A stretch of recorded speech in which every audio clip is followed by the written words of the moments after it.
Alright guys, we're here today. A lot of you ask me on Instagram and DMs or at races and other stuff kind of what I run on my bike, what I ride.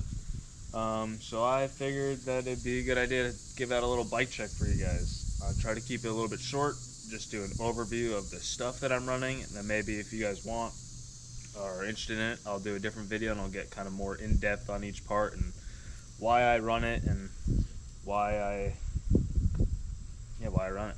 So, alright, we'll start with I ride a Santa Cruz V10, the 2021 mullet version of this bike.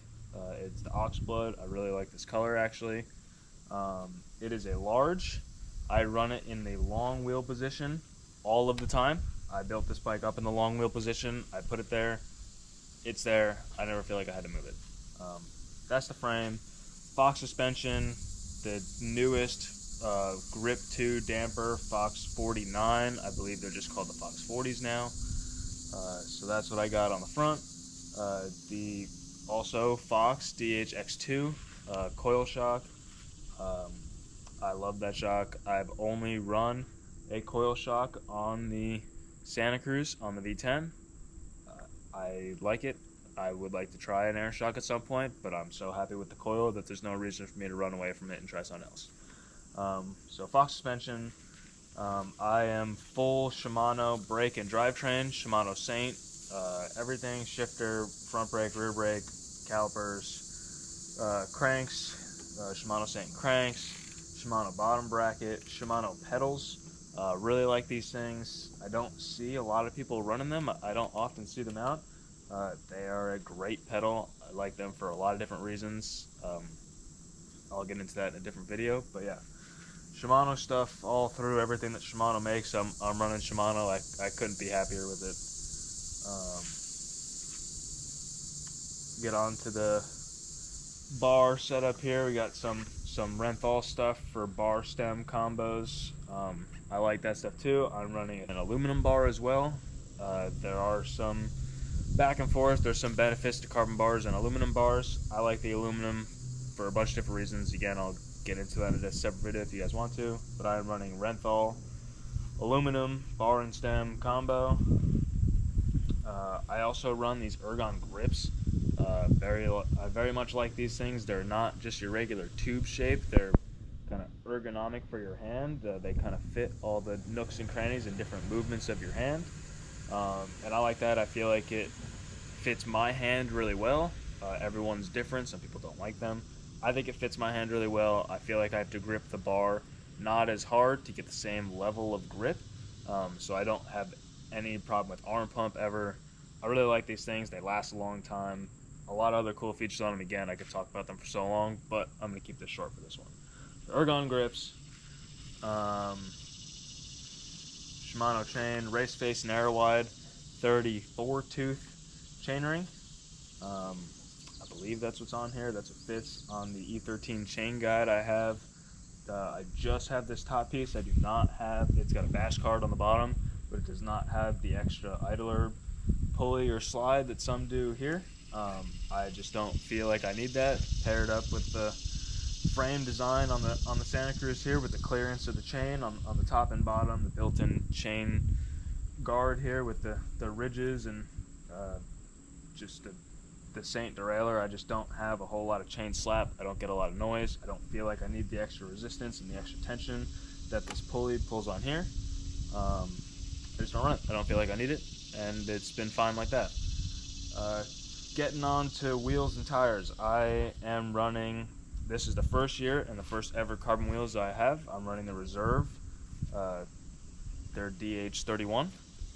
They've been absolutely fantastic. I love the carbon wheels. I've never ridden carbon wheel on anything. This is the first bike, and these are the first carbon wheels I've ever had. I have no complaints. They're 10 times better and more than I would have dreamt that they could have done for me on the bike. Carbon wheels, great. Get them. I run Maxxis tires also, and I really exclusively run the DHR2. I believe there's one race this year where I was running a shorty setup because it was a complete mud show. But besides that, I've run a DHR2 front and rear at every race I've attended for the past oh man, probably 2 years or so. This tire works for me. I think it's very predictable, lots of stopping power, rolls pretty quick. Um, I just don't have complaints. It works. I don't feel a need to really change it up. I'm just running with what works. So that's what I have on there. I like it a lot. In the tires, I have Black Ox sealant, which I also like. I have not had a flat this year, knock on wood. It's just been great. No complaints there. It's kind of out of sight, out of mind, which is what you want out of tire sealant. You don't always want to be changing, re-upping, and having to worry about it when you're getting flats and stuff, and that just hasn't happened. This stuff's been great. One piece that I do have on my bike that I highly recommend that's not on here right now is the Fox Bolt-On Fender for the 40. They also make them for the 36 and 38. That thing is great. I highly recommend that. Also, if you do a lot of mud riding, it bolts on, it doesn't move, it doesn't make any noise when you're riding and clacking around down the trail. It covers all the nooks and crannies around the lowers and the arch really nicely. Everything that mud could get through on the front there, it bolts on very easily, it's secure. They're great. The only downside is they kind of break off on the chairlift systems that grab your front wheel and push it down like this. It pushes up on the fender and snaps the tabs. So I have it off because I know that happens, so I took it off to not break it at Sugar Mountain and went to the zip tie one, and can tell you for sure that I am putting back on the bolt-on one once I'm done rebuilding this bike here, because it is so much better than just the regular old zip tie ones. They're cheap.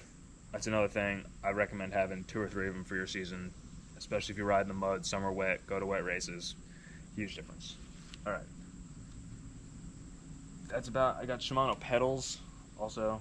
I think I talked about that already actually, but that's pretty much everything I have on the bike here. I have a SGG seat. I think I've had this seat for a long time. It's definitely broken in the rear from some tire buzzes and stuff, and it's an I-beam seat with the post. Honestly, I've had this seat in post on downhill bikes. The seat isn't that important. It's not really getting used all that much other than kind of saving you or sitting on it in lines and stuff. So it's not the most important piece on the bike. Definitely still important that it's there. Definitely still important that it works. I like this seat. It's great. It's never in my way. It doesn't, once I have it adjusted properly, which I didn't have it once or twice, and that's why it was kind of chewed up in the back a little bit. But once you have it adjusted properly, it's not in your way. It's not in the bike's way. It just works. It's there. So yeah, not a whole lot of special things going on here, but this is the setup I have. I've been running a lot of these componentries. I've been running them all of this year, but for some of them, I've been running them for multiple years, and I like this stuff a lot. I feel like this whole platform works really well. It's been working for me, especially this year. I've definitely surprised myself a little bit with it, but all of this seems to just work, and that's kind of what I'm after on a bike. I just want to get on it and things to work, and everything I just listed here, I get on the bike almost every day and the stuff works. I put it away, I take it out the next day, and it works. That's really all you can ask for when you're working on a bike. Stuff stays tight, stuff feels how it's supposed to feel. I'm doing maintenance, but I'm not killing myself over maintenance every day.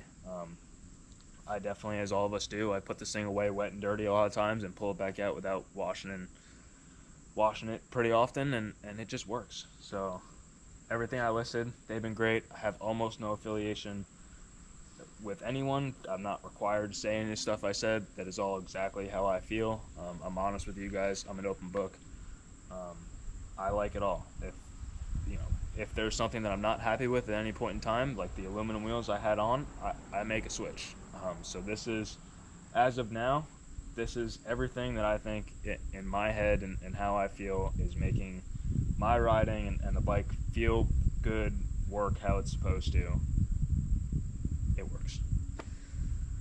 I guess let me know down in the comments if there's any component or part or something more you want me to talk about, why I have it set up the way I do, or something that you notice, or really anything. I mean, let me know, and I'm here for it. I'm an open book. Ask me a question, I'll try to answer it the best I can. Try to keep this one short, so I'll end it there, but we'll see you guys soon. Alright, let's restart.